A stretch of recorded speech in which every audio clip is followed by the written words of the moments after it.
I'd like to say a little bit in the beginning about my company, the Economist Intelligence Unit. We are not, as the name might suggest, an espionage agency. Rather, we are the business research arm of the Economist Group. You may be familiar with our sister company, who published the weekly Economist magazine. You may ask, what does the Economist know about technology? The answer is a little. We have people who follow the latest gadgets. We have people who research the latest applications, devices. But as Christian suggested, we know quite a bit about business and management. And we think a lot about how businesses use technology, or misuse technology, or do not use technology, as the case may be. We also like to look into the future quite a bit. Now, we do get it wrong sometimes, but usually not.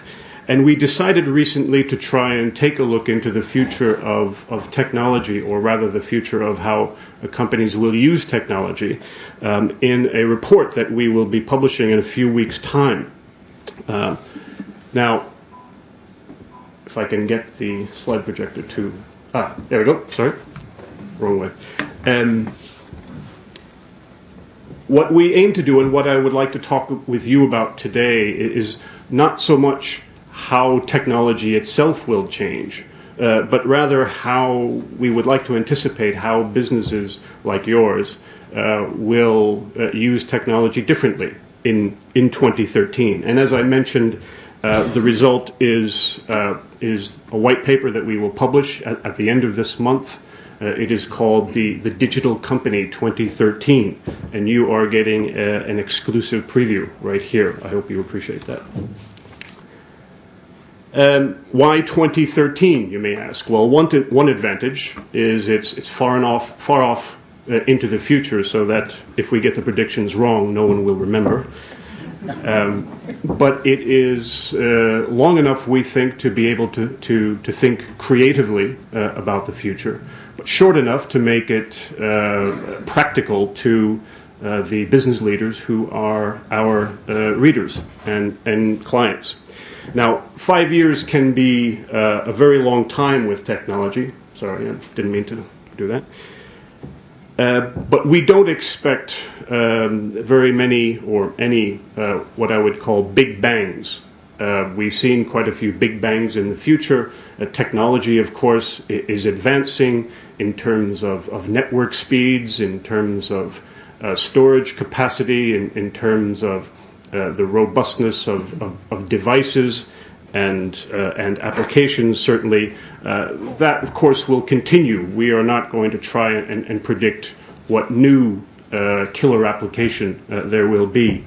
But to us, it's less important that technology is advancing fast. Technology is advancing, perhaps not as I believe, perhaps not as fast as it did in over the past 10 or 15 years.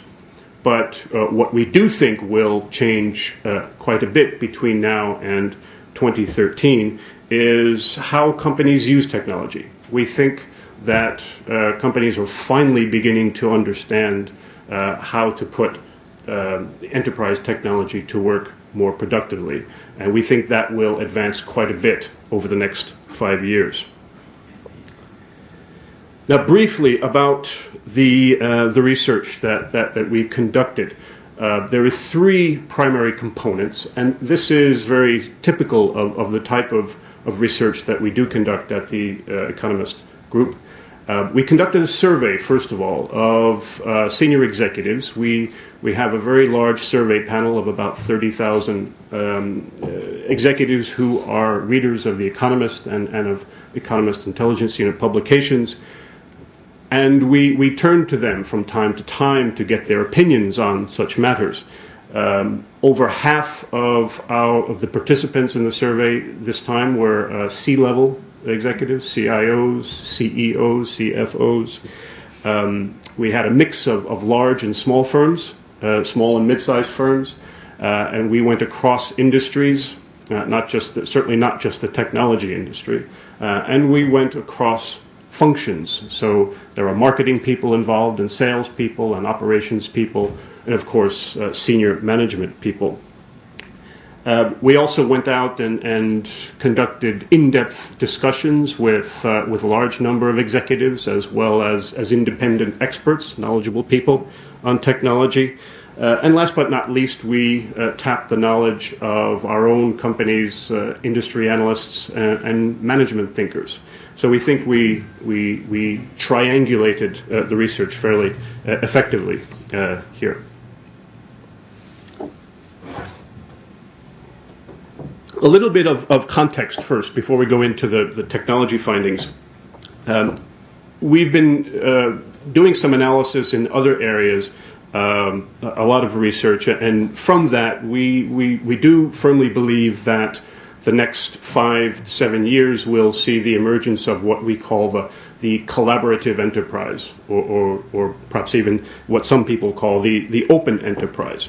Now, we define collaboration not so much as collaboration between colleagues or co-workers, although that is involved.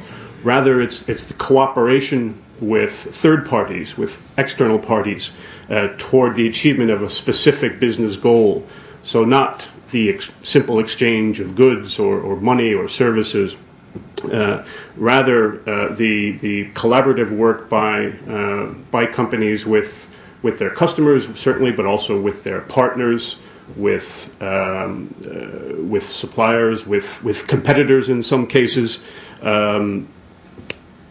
to do a number of things, such as enter foreign markets or new markets more effectively for sales and marketing purposes, but also to gain new sources of information. And for us, we think the most important driver of this collaboration is to tap into new sources of innovation. So not just from within the company, but from well outside the company and around the world.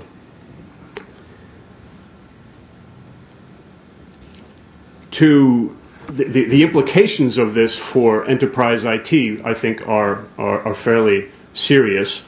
Companies will need to learn how to let go, and it will be the IT challenge to help let other firms and other third parties into the company, into the networks in some cases, into the information systems in some cases, at the same time that they keep the company protected.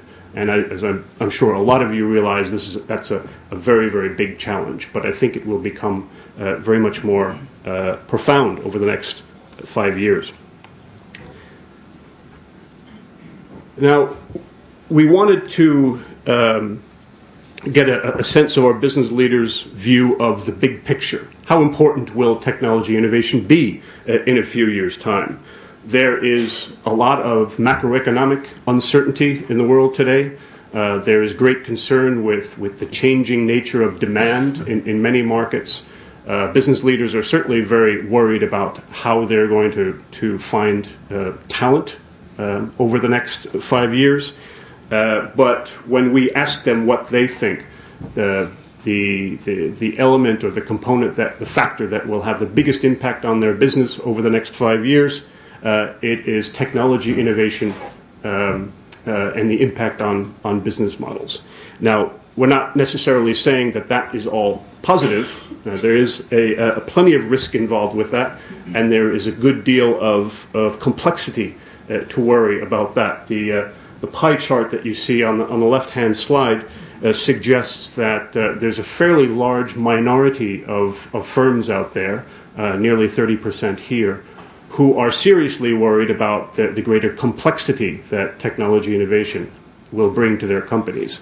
In fact, this 30% said that they were worried about it to the extent of it actually limiting their competitiveness. Now, it's a minority, but 30% is a lot of companies around the world. So this is something I think that the producers of technology, software, hardware, and devices and the like will need to take into account. So what part of business operations did we find will change the most in 2013? Excuse me. Well, certainly research and development, marketing and sales, production and operations, but by a fairly large margin, our business leaders told us that customer service, customer interaction is the area that they think will change the most under the impact of technology in 2013. And we think that is because technology will greatly empower the customer. It already is empowering the customer, certainly as we speak. One reason is that customers, or us, are becoming much more technology savvy in how we use devices, how we use applications. In 2013, customers will very much be demanding that their suppliers, the companies that they deal with, such as yourselves, that they interact with the customers across a lot of different channels. Today, of course, if we're talking about customer service, we have in mind email and of course the traditional phone conversations. Over the next 5 years, we think we will see quite a bit more of mobile, the use of mobile channels for customer interaction, text, chat, perhaps even video. Won't go too far with that. But the fact is that companies will be required to deal with customers in many of these different ways. Now, when we're talking about customer service, does that mean that customer service quality will be improved? I have my doubts. I think the technology will certainly improve, and companies will learn to use the technology more effectively, but behind customer service stands human beings and employees, and thus far, judging by my own experiences with very technology intensive customer service, the results have not always been very good, and I think the improvement over 5 years will require a lot more training, a lot more education of the people that actually use customer service technologies. That's just customer service.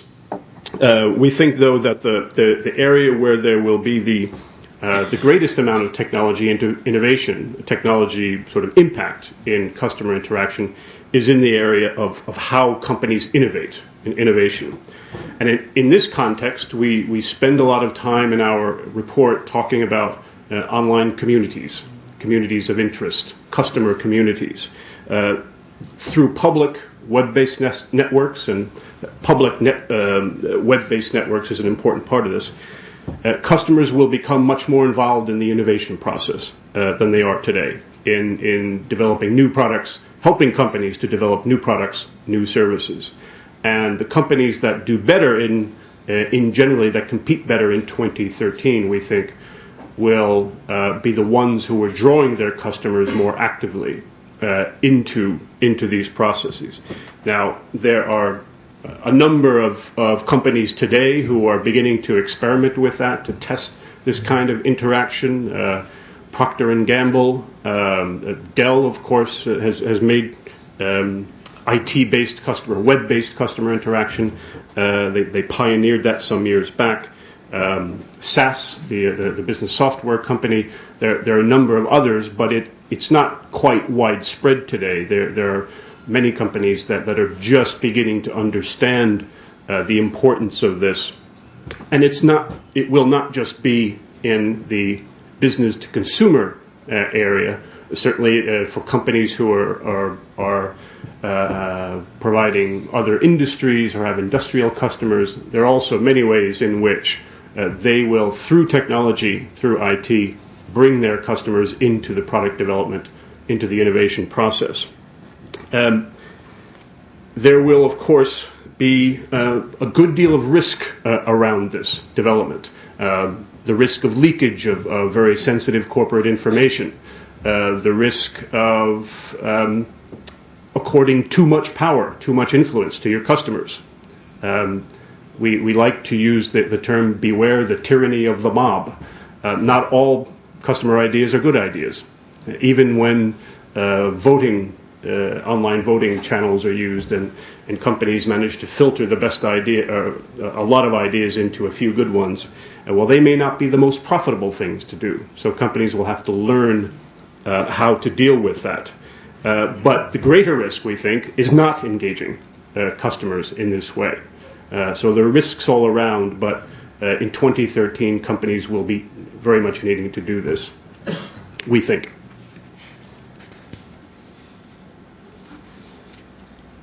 Now, there we go. So this will be of enormous benefit to how companies innovate. The innovation process, I mentioned at the start, the collaborative enterprise. The innovation process overall will become highly collaborative, involving stakeholders both internally and externally.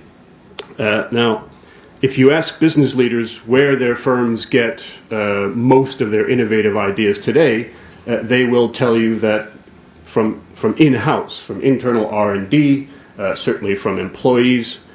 If you ask them where they will get their most innovative ideas in 2013, they will tell you from customers. They will also tell you they'll be getting quite a bit from partners in collaborative relationships. So suggestions of this more open enterprise, this more open innovation process that I was talking about. Co-creation is a bit of management jargon that's out there today in English. Essentially, it means using your customers as well as your partners and yourselves to create new products, new services. You will find many executives, though, who are actively saying that they are pushing their firms in this direction. It may be jargon, but that's the way they want to go. Has anyone ever heard of the term in English prosuming? Auf Deutsch vielleicht prosumieren. Production and consuming. Production and consuming. It's an idea that was made popular by Alvin Toffler a few years ago. He's a futurist who wrote Future Shock, for one thing. But the notion is that consumers, of course, konsumieren, but they will increasingly help their suppliers to produce, providing value for free. Now, we're not saying that this will be the dominant model in 2013, but we are saying that it will be quite a bit more prevalent by then.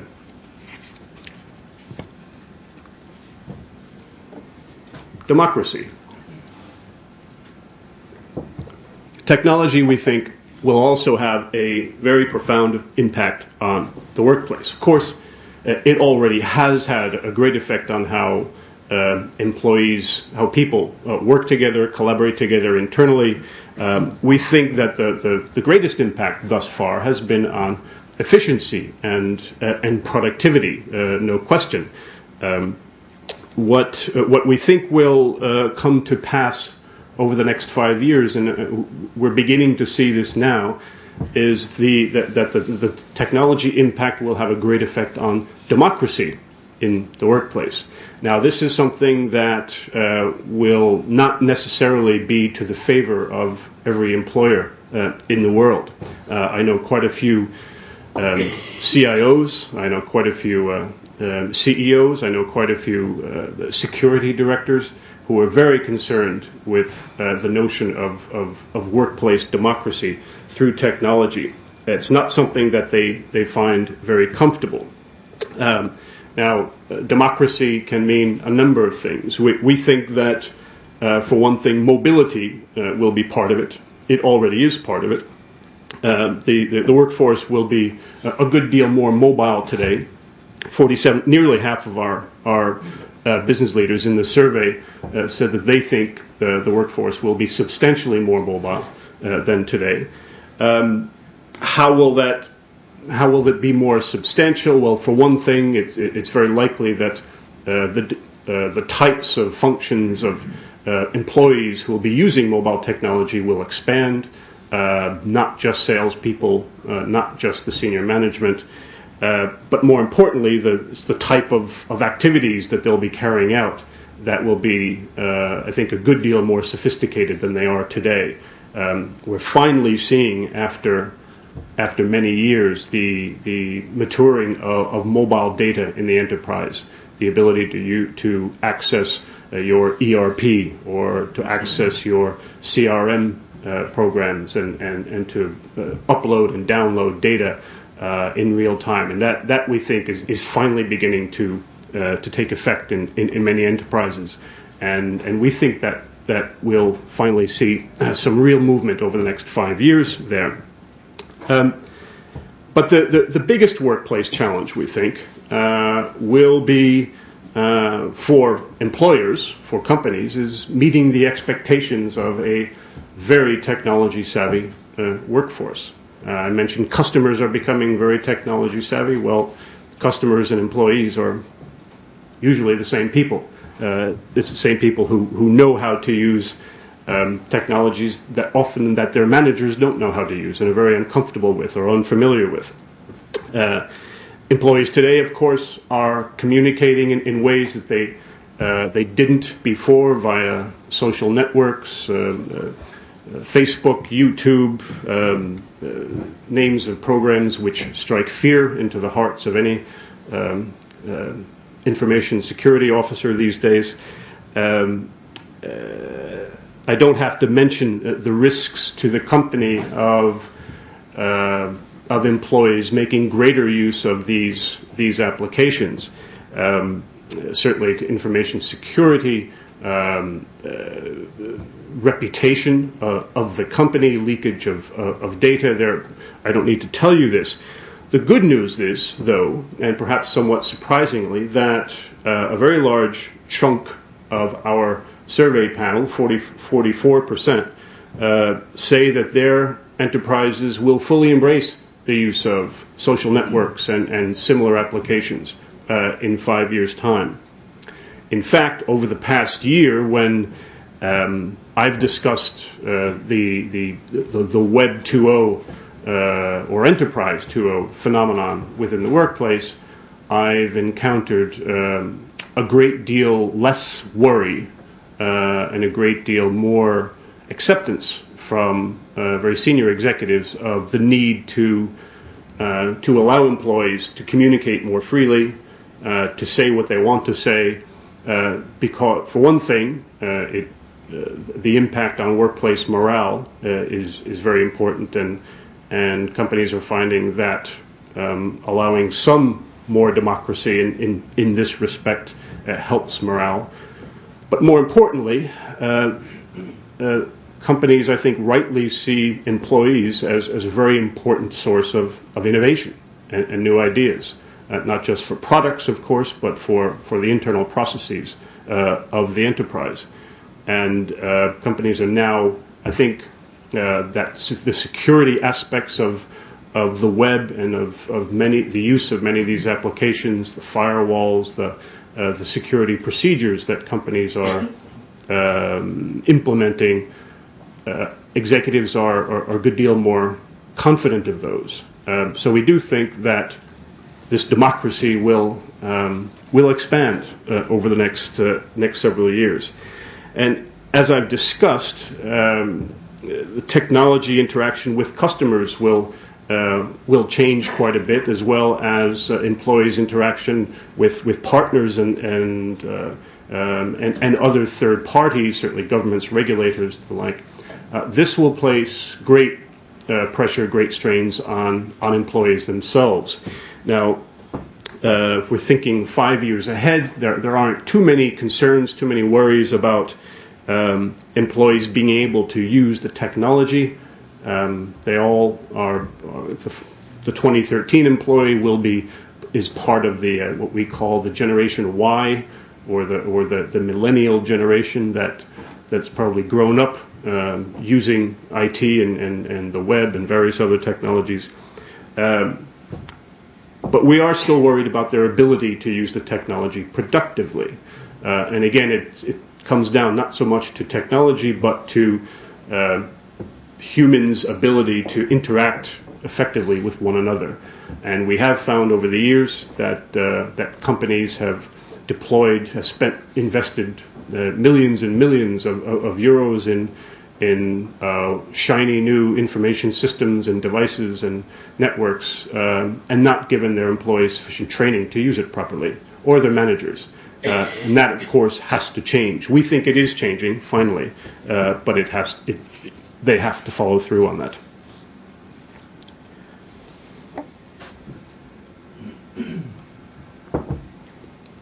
So what does this more open, collaborative enterprise mean for IT?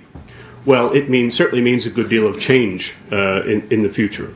For one thing, in terms of who will be driving IT change in the future, certainly senior management has a lot to say about IT change. IT has a lot to say about IT change. But interestingly, our executives feel that customers will be extremely important in driving IT change in 2013. Now, this is an indication of this more open, more collaborative enterprise. There is a lot of pressure, as you know probably, on IT today to become more strategic, to become more aligned with the objectives of the business and of individual business units. Now, our executives here are fairly optimistic about the likelihood of IT becoming a full partner in the business. 27% say that is the case today, that IT is a full partner in the business. When we ask about 2013, that number rises to 57%. So, well, a good deal over half of our executives think that IT will become more strategic. We're not so optimistic on that count. We find that, in our experience, IT departments are among the most resistant to change of any department still today in many of the enterprises that we see. And there will be significant resistance to decentralization in many cases. There will be significant decentralization of functions to individual business units. We think that there will be significantly greater funding of IT initiatives by individual business units. There'll be some more outsourcing of non-core functions. We don't think this will be a revolution, but we think it will increase incrementally. But IT will not disappear as a centralized function. How much will, at least by 2013, perhaps after that we can do another study. How much will the CIO role change? Well, it will vary from company to company, and very much depends on the individual who is occupying that role. As CIOs are recruited more and more from non-technology functions, then I believe you will begin to see a much more strategic role being carved out or the CIO carving a much more strategic role out at his or her company. We may see in 5 years' time, I think we will, in some cases, the CIO becoming the Chief Innovation Officer, responsible for innovation at their company because it is so dependent on technology. Or the CIO being responsible for overseeing changes in the business model. There are a lot of different opinions on this. One CIO told us that he sees himself becoming the Chief Sourcing Officer in 5 years' time. There are many different ways that this can play out, but we do think even if IT itself isn't that much more strategic in 2013, we think the CIO probably will be. So just to wind up, the CIO will certainly need more than other executives to guide the creation or the transition to this open, collaborative enterprise, which we think will be much more of a reality in 2013. Technology, to summarize, will enable that, but it will also be deeply impacted by that, and it will be deeply challenged by that. Not a brave new world as we know it, no great big bangs, but essentially I think we know the technologies, I like to think we know the technologies today that we'll be working with in 5 years' time. However, we are optimistic that we'll be using those technologies much more productively and effectively in 5 years' time. And I will leave you on that note of optimism. Thank you.